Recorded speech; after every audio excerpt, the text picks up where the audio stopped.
turn the lights on when you get this started. Turn the light, don't turn the, got the door closed, almost got my finger in the door. Turn the lights on, the lights.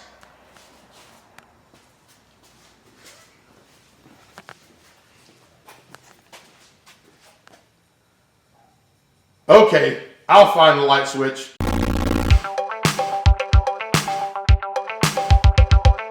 Hey, welcome back to Dove Tech Talks. Tonight, we're going to be talking about 68 Camaros. Now listen, I know what you're thinking. They're really expensive. You're right, they're stupid expensive.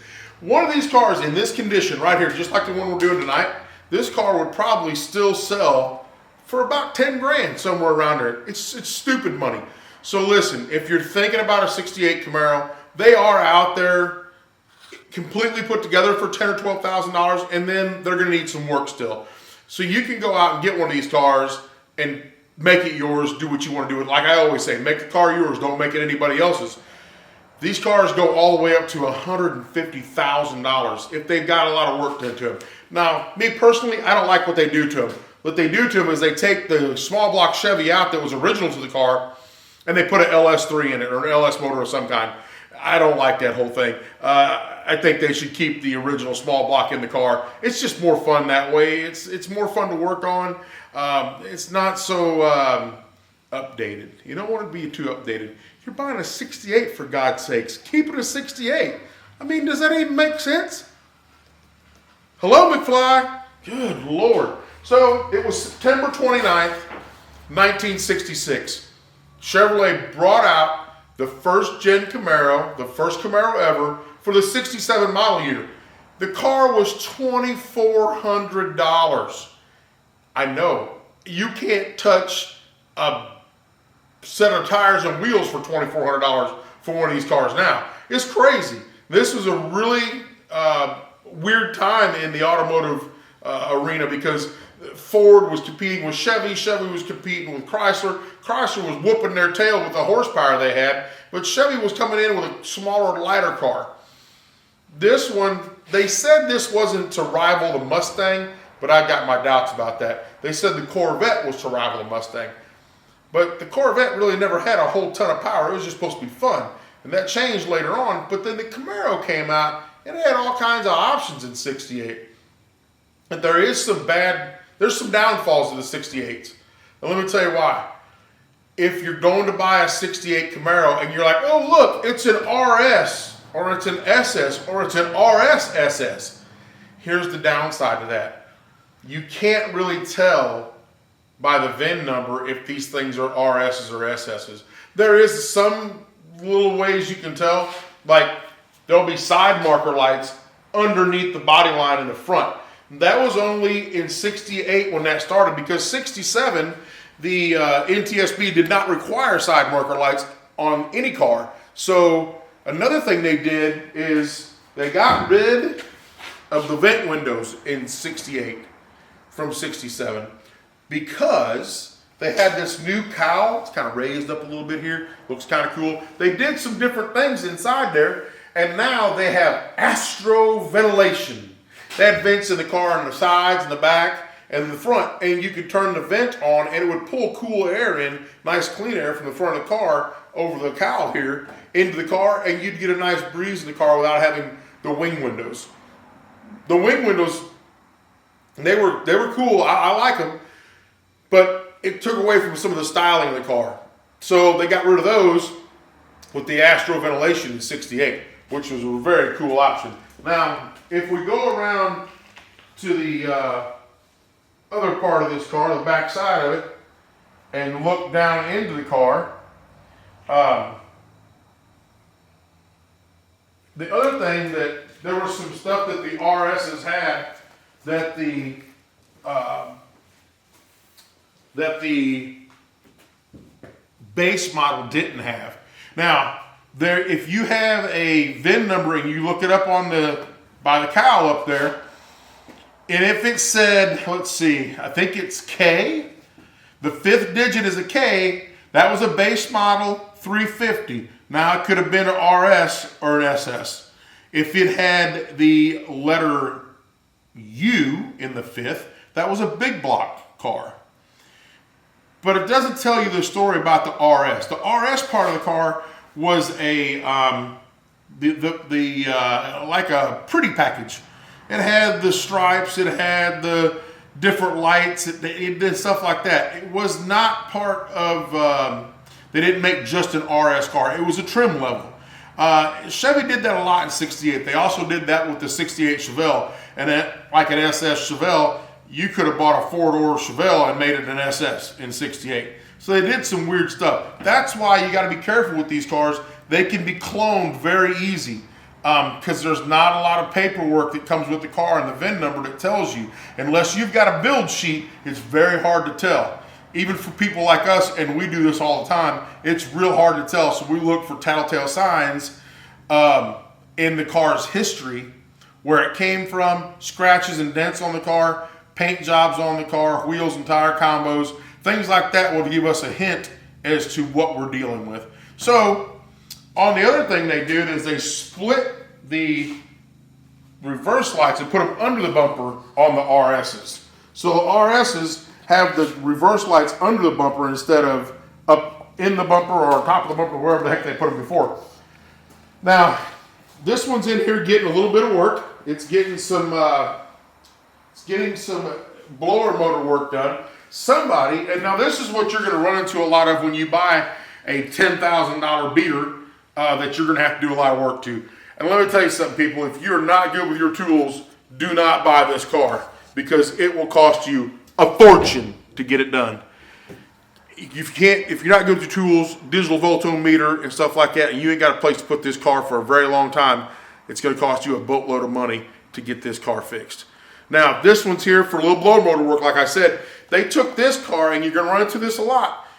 They changed it. They thought, oh, you know what? In 69, the air conditioners were better. They were set up nicer, and it will fit. So they changed a bunch of stuff. I don't know if that's what they did here, but they did change a lot of stuff, which is making it difficult to get the wiring correct. So we're working on that right now. One of the other things that we're doing is inside the dash, there's a switch for the blower motor, of course, but then there's a switch to turn the air conditioner on in the actual control unit. So what we're doing is replacing both those switches because this is kind of a bear to get them switches out of there. So if you're in there, you might as well put two new ones in. It's going to be maybe $150 to replace them two. That's a small fee for having to get in there and replace them later.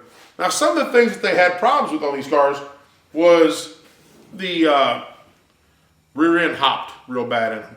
So you had to put traction bars on them. They fixed that. I think it was in 68 or 69 or something. They put the shocks opposing either sides so to take care of that wheel hop issue. Some of the other things they had problems with was the convertible top coming up and closing down right, because people would try to do this while they're driving down the road. Not a good idea. It bends these things, and they're very sensitive. The linkage on these, the way they fold and close and open and all that, you can't be moving when you'll be sitting still when you open and close this, and preferably not in a windy situation. You know, if you get into a situation where there's a lot of wind and stuff like that, you might want to try to pull into a car wash or something like that to close the top of it. Even after you get it restored and put new, better parts on there and everything's new, you still should try to pull in somewhere like a car wash or something if you've got to close the top and it's because it's getting ready to rain, it's windy. Don't do it while you're outside because it will bend these things and they won't close right. They're kind of sensitive to that. The other thing that you're going to have is every so many years you're going to have to replace this piece here. This is the convertible top. It gets nasty. It's just material. They get floppy. They get tears in them. They get weather cracks in them. You can condition them with stuff. Maybe you can get 7 years out of it. If you're just looking to buy the car, restore it, and dump it, you can put one on there and you never have to do it again. Somebody else will have to do it. But be aware of that if you buy one of these cars as a convertible.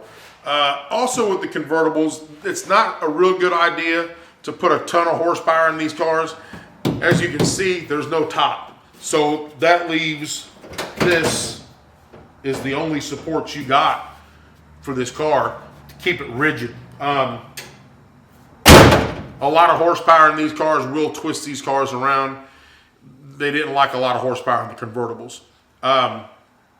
Another thing they didn't put in a lot of them was the manuals with a lot of horsepower, because it would just twist these cars all up. And then the doors were sticking all the time, or the top never closed again. So that's just a little bit on this. If you're buying one of these cars in the St. Louis area, the fair market value price on this car, you're probably looking, I mean, I told you it was $150 for like the nicest one, and like $12 grand for the not so nice one. A daily driver is probably going to cost you between $38,000 and $52,000, somewhere in between there. If you get a little bit nicer one, you could be up in the 70s. They're not cheap. So if you're looking for a cheap daily driver and you want to have a classic car, this is not the car for you. This is a very expensive car. Being a convertible, it's even going to add to that price. So be aware when your child that's 15 says, hey, I want a classic car to drive when I'm 16. Don't promise them nothing, because if they say they want a Camaro, it's going to cost you. Now, today, I want to make sure you see Mr. Weller over there at AP Cigar. I still want to make sure, if you've not seen this guy, Steve Dempsey down there, he's ugly. I'm telling you, he's ugly. But it'll make you a hell of a deal on some panels for your car. He's got tail lights, headlights, patch panels. He's got full beds, sides. He's got everything. That's MrTaillight.com. Steve Dempsey, Edison, Ohio. And then, if you got something to stick in your beard and you want it to look good because you're going out with your woman on a Friday night, I mean, if I want to look good, I got to spray a whole bottle on my face. But you can just put a little bit in there, a little spray of this beard oil that they got. Woo, makes it look good, son. I'm talking about it, makes it look good. And then you go home and it's still ready. It's ready for your woman to say, hey, that looks good. So, Patriot Beard Supply. And that's all going to be at the bottom of the screen here. We got phone numbers for you. We got addresses for the email address. There we go, email addresses. We got their sites. We got their phone numbers. Call them up. Support these people. They support us. We support them. It all goes back and forth. If you don't support them, we're not going to be here no more. And remember, subscribe. It's free. Just subscribe. It's free. And if you want to come see us in person and talk to us about a show that you'd like to do, you can come out to Horton's Auto and Outdoor at 426 South Prairie in Bethalto, Illinois. We'd be glad to talk with you for a while. I talk all the time. I never shut up. See? That's what I'm talking about. Come down and see us. We'd love to see you and talk to you. If you got an old classic car, bring that with you. We'd like to see it too. And if you need any of this work done, you can also get that done here at the shop. All right? Also, one last little bit of information. Everybody say it with me. I want my Cool Wave brakes. Don't forget, this is all powered by Dove Technologies Cool Wave brakes. So that's our #1 sponsor. It's, the best looking one they got on the show. Hey, you guys, thanks a lot for tuning in and watching this episode. Come back next week. We're going to have a whole new show for you. It's going to be great. Don't miss it.